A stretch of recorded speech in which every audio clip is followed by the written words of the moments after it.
Hey guys, for today's video, tuloy na natin yung usapang langis. This time part 3 na. Pag-uusapan natin dito is yung interval ng pagpapalit ng engine oil. Kasi confusing nga naman. Iba-iba yung sinasabi, no? Kung gusto nyo nga pala mapanood yung part 1 at saka part 2, punta ka lang sa channel ko. Ayan. Bali yung part 1 tungkol yan sa recommended engine oil para sa XRM. Yung part 2 naman is mineral oil versus fully synthetic. Basically parang ano lang yun, comparison ng mga uri ng engine oil. Importante kasi kung total beginner ka talaga, wala kang idea sa mga engine oil, panoorin nyo po muna yung kahit yung part 2 lang para malaman nyo yung pagkakaiba-iba ng mga engine oils. Kasi yung pagpapalit nga ng engine oil na yan, nakadepende rin talaga sa uri ng engine oil. So tuloy na natin tong part 3, no? Kailan nga ba dapat magpalit? Ilang kilometro nga ba? Kasi iba-iba yung sinasabi ng mga kapwa riders natin, tsaka ng mga mekaniko. Pero pinaka maganda talaga niyan ay mag-research ka, o kaya basahin mo yung manual, o kaya magbasa ka ng mga articles na ang nagsulat, mga experts din.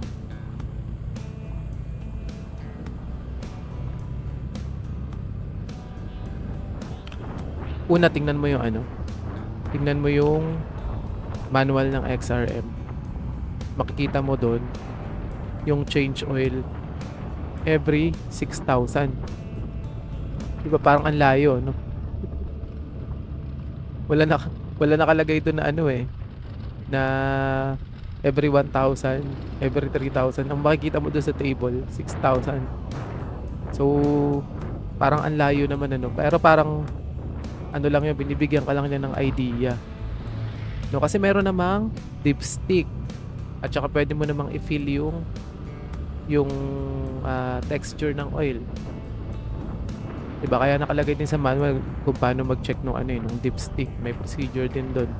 Meron doon 2 guhit, dapat nasa gitna siya para nasa tamang level yung oil. Kasi yung pagpapalit nga ng oil na yan is depende talaga.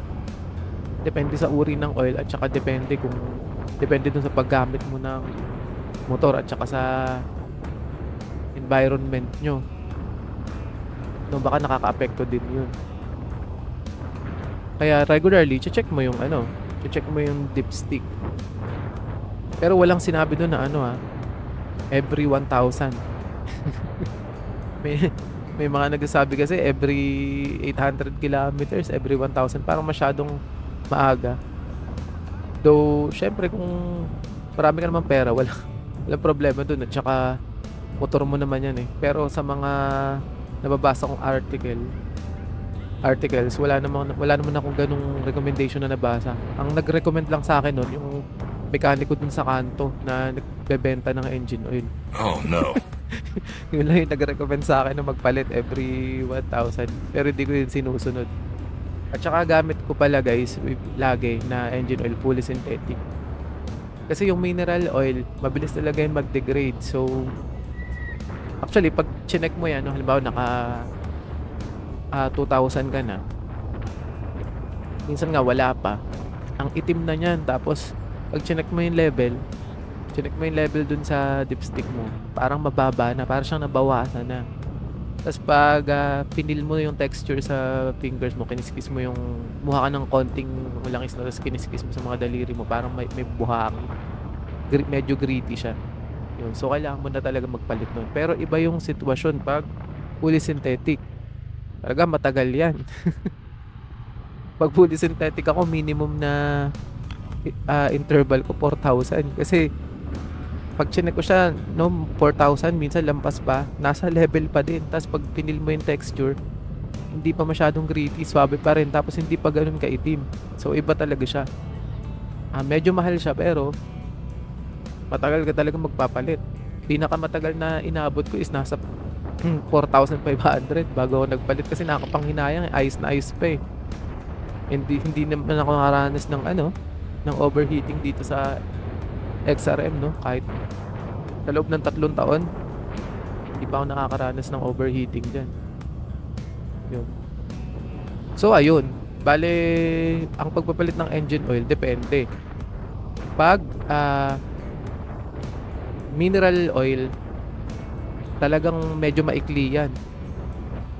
Baka around 2,000 below or puwedeng above pa. Pero 'pag fully synthetic, napakatagal talaga niyan.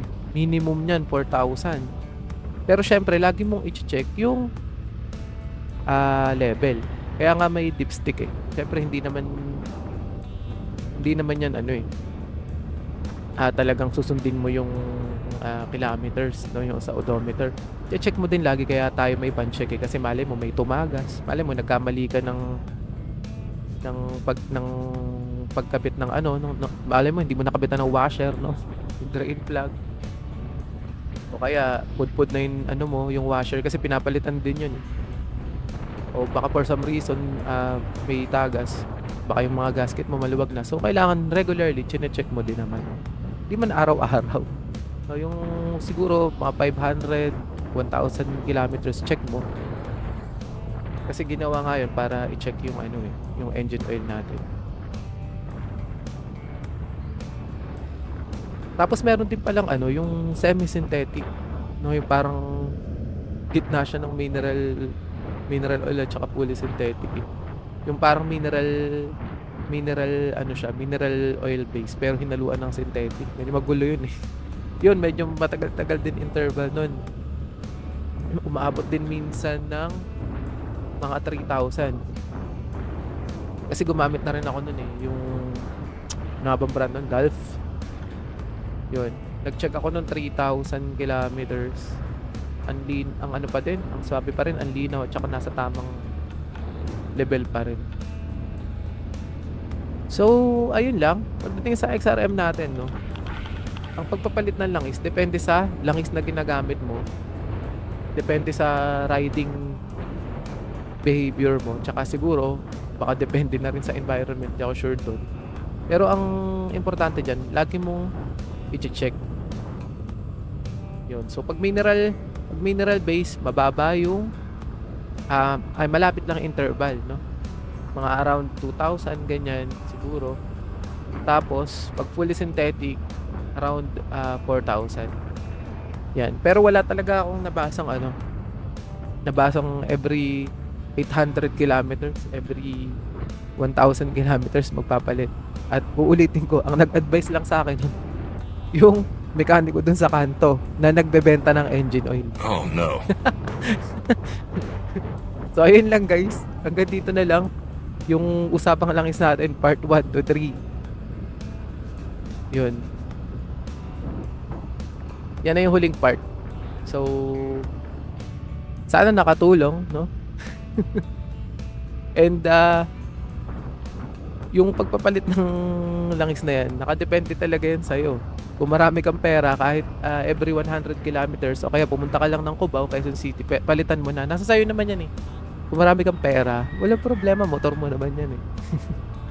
So, andito lang ako para magbigay ng tip at saka yung personal experience ko. So, kung nakatulong, edi baka pwede ka naman mag-subscribe.